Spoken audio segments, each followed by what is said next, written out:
chaîne Historia pour une nouvelle vidéo. Nous allons aujourd'hui découvrir la cathédrale Saint-Jean Baptiste, si vous voulez, au Vieux de Lyon, à Lyon du coup. Et n'hésitez pas à vous abonner, mettre la cloche, enfin tout le tralala. Et bien sûr cette vidéo n'est pas possible avec le soutien de la chaîne Apprendre, c'est savoir. Hein. Sans ça, ils sont pas là. Bon, et c'est parti, on va les visiter.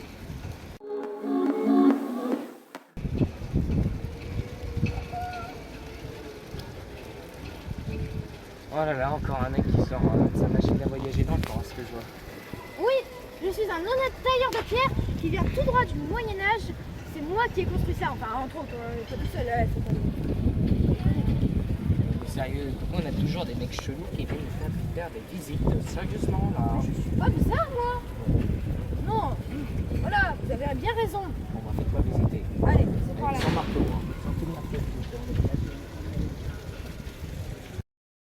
Nous sommes ici devant la façade dite occidentale de la cathédrale. C'est celle qui comporte les trois portes et qui donne sur la place Saint-Jean, avec la statue qui a été imaginée et construite par Jean-Marie Bonacieux et Félix Bernasconi en 1844. Nous avons une très belle vue sur Fourvière. On va aller voir aussi la vidéo qui va bientôt sortir. Et puis tout au-dessous des trois portes, on peut voir plusieurs médaillons qui reflètent des scènes religieuses.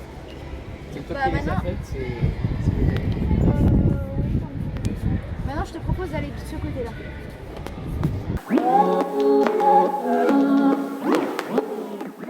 Donc là, c'est la façade sud de la cathédrale. Alors, on peut pas beaucoup la voir parce qu'il y a des bâtiments qui sont venus s'incruster dedans. Disons que c'est la particularité de cette façade.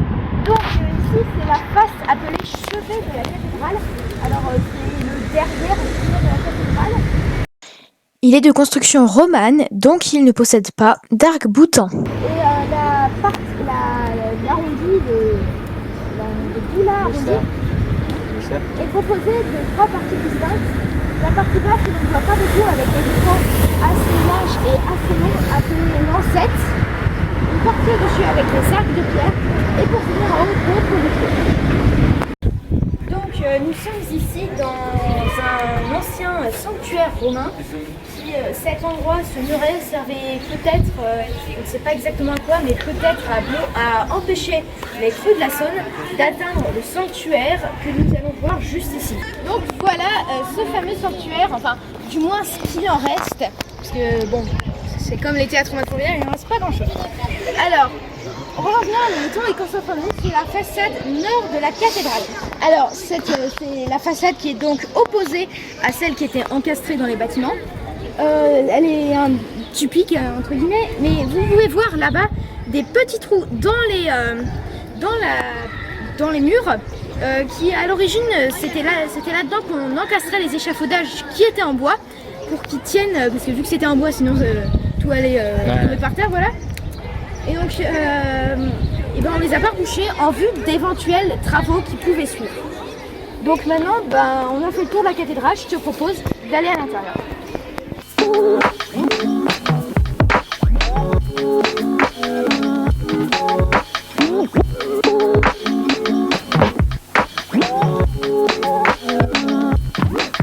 Bon, pour comprendre ce que je vais vous expliquer, il faut comprendre les plans typiques d'une église du Moyen-Âge. Déjà, elle est en forme de croix. Ensuite, la partie centrale, la plus allongée, s'appelle nef centrale. Et ensuite, il y a le transept qui est la partie perpendiculaire à la nef centrale, puis le chœur qui est dans la prolongée de la nef centrale, après la croisée du transept, et enfin, pour finir, l'abside derrière lequel on trouve le déambulatoire entouré de petites absidioles. Dans la cathédrale Saint-Jean, on trouve aussi des chapelles sur le côté de la nef. On en compte 8 en tout dans la cathédrale. La plus connue des 8 est la chapelle des Bourbons. C'est la dernière chapelle du côté méridional, ce qui signifie que c'est la plus proche de l'entrée qui est située à droite de la nef centrale. Elle s'appelle comme ça car c'est le cardinal Charles II de Bourbon qui l'a faite construire. Cette cathédrale est très riche en vitraux, on en trouve tout autour de l'édifice. Sur la façade occidentale, on trouve par exemple la très célèbre rosace du couchant ou parfois rosace de l'agneau. Elle est située au-dessus du portail, à plus de 30 mètres de haut et mesure 12 mètres de diamètre. Elle a été construite en 1934 par Henri de Nivelle. Au centre, on voit un agneau, d'où son nom. Autour, 6 médaillons représentant la ville de Saint-Étienne. Puis à l'extérieur, 12 médaillons représentant la vie de Saint Jean-Baptiste. Lors d'un coucher de soleil, le résultat est juste magnifique. Tu connais les reines du shopping? À ce que je vois. Non, pourquoi? Oh non, rien, laisse tomber, hein, c'est pas de ton âge. Bon, Ton époque. Après, il y a aussi la rosace de la chapelle des Bourbons qui est assez jolie. Il y a aussi un orgue ainsi qu'une chaire. Et pour finir, on trouve ici une horloge astronomique qui fait animer les personnages lors de la sonnerie. Et je crois qu'on a fait le tour de la cathédrale. Maintenant, direction le Vieux-Lyon. C'est parti. Donc, nous sommes ici dans le quartier du Vieux-Lyon. Alors, ce quartier a toute son histoire, il date du Moyen-Âge. En effet, à l'Antiquité, les Lyonnais qui à l'origine habitaient du Doum s'installent plutôt sur la colline de Fourvière où on trouve par exemple les vestiges romains des théâtres romains de Fourvière. Vous pouvez toujours aller voir la vidéo dessus. Mais au fur et à mesure, au Moyen-Âge, il y a de plus en plus de gens qui vont habiter en ville et la colline de Fourvière devient alors trop petite. Alors, la colline de Fourvière, c'était un bon endroit parce qu'il y avait une belle vue stratégique où on pouvait voir arriver ses ennemis, mais également parce qu'il y avait la Saône à quelques pas seulement. Alors, pour ne pas perdre ce deuxième atout, les Lyonnais décident d'étendre la ville entre la colline de Fourvière et la Saône dans le quartier actuel du Vieux-Lyon. Seulement à partir de la Renaissance, les quartiers du Vieux-Lyon aussi deviennent petits et on commence à étendre Lyon vers des nouveaux quartiers tels que Bellecour, la Presqu'île ou la Croix-Rousse. Actuellement, le Vieux-Lyon est entièrement ghettoisé et on y trouve beaucoup de magasins et de restaurants, particulièrement des boucherons. C'est bizarre pour un quartier piéton, je sais, mais il s'agit en fait de ce qu'on appelle des bouchons lyonnais. Alors les bouchons lyonnais, ce sont des restaurants typiquement lyonnais où on y mange des spécialités lyonnaises. Donc je te propose de continuer à tour dans le Vieux-Lyon. Donc nous sommes ici dans le Temple du Change. Alors le Temple du Change a été construit en 1631.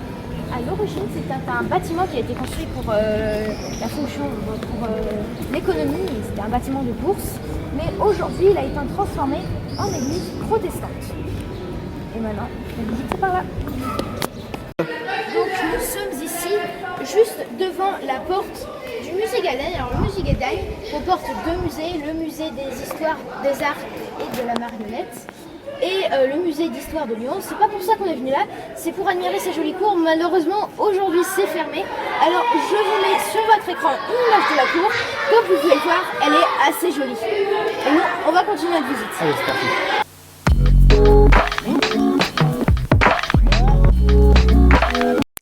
Et enfin, nous sommes ici à la Tour Rose. La Tour Rose, donc, c'est une maison qui aujourd'hui est classée monument historique. Donc nous sommes ici dans une traboule. Alors une traboule, si elle peut avoir quelques aspects qui n'ont pas l'air très engageants, c'est tout de même un atout très pratique parce qu'elle permet de relier deux bâtiments. Elle permet de passer à travers un, voire plusieurs bâtiments.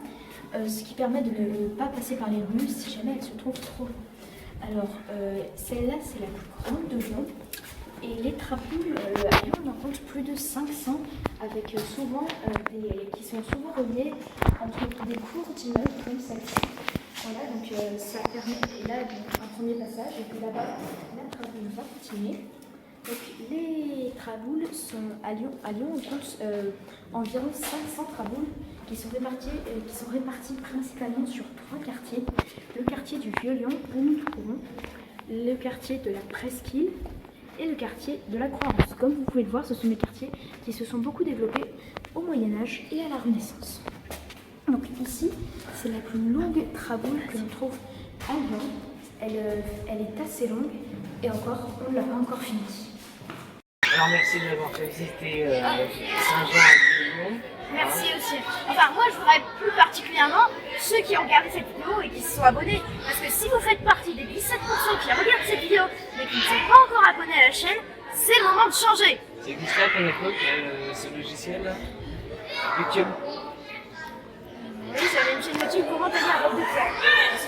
Je prends ton nom. 1 million de vues, ouais, j'ai vu. Bon bah merci de m'avoir fait la visite Merci à apprendre ses savoirs. à apprendre ses savoirs aussi, chez l'historien également, il faut s'abonner, liker, enfin tout ce que vous voulez, tout ce qui est légal bien sûr. Ne pas taper des gens. Partout sur la télé. Voilà. Bon, mais juste avant que tu partes, déjà, je dis ça, je dis rien, mais c'est possible qu'un jour Auguste ou Louis Lumière viennent te voir. Mon Dieu. Bon, c'est un pote à moi, enfin tu comprends, moi j'ai pas peut-être ma machine à valider maintenant, on sait pas. Mais juste avant que tu partes, je voudrais te montrer cette horloge. Alors cette horloge, elle s'appelle l'horloge Charvet, qui est également appelée l'horloge Rotignol. Alors du coup, elle a été créée par Monsieur Charvet, évidemment. Et dessus, vous pouvez voir les deux marionnettes très célèbres de Lyon, en haut à gauche, Guignol, et à droite, Miafron. Guignol avec son bâton dans la main, prêt à taper sur la cloche, ce que nous allons voir en action dans quelques secondes.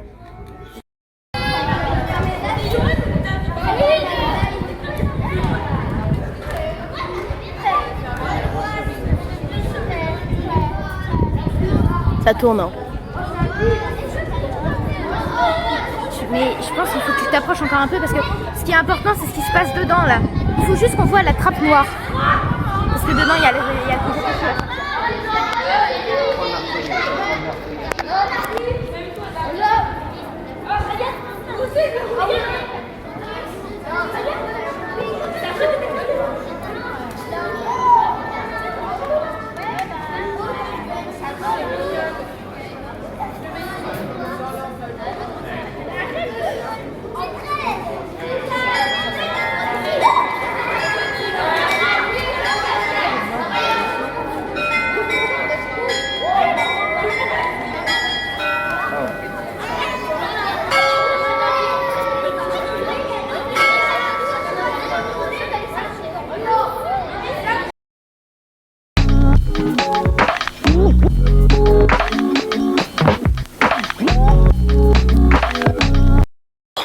Nous sommes ici dans une traboule. Alors une traboule, si elle peut avoir quelques aspects qui ne sont pas très engageants, une traboule c'est... C'est Médité Pony là-dedans. Sauvez-moi. Bon, pour comprendre ce que je vais vous expliquer, il faut comprendre les plans typiques d'une église au Moyen-Âge. Déjà, elle est en forme de croix. Ensuite, la partie centrale, la plus allongée, s'appelle la nef centrale. Comme ton marteau. Ensuite, je suis désolée, je suis pas sûre qu'on puisse faire l'outro avec le marteau parce qu'on a quelques petits problèmes.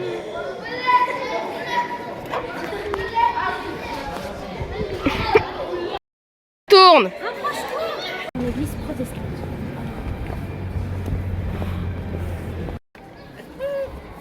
Bon, pour comprendre ce que je vais vous expliquer, il faut comprendre les plans Mais typiques. parle-moi fort, on est dans une église.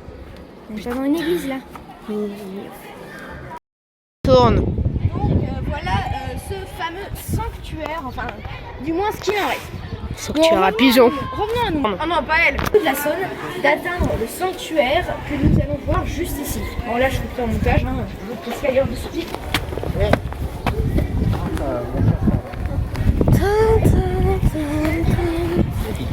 Wow.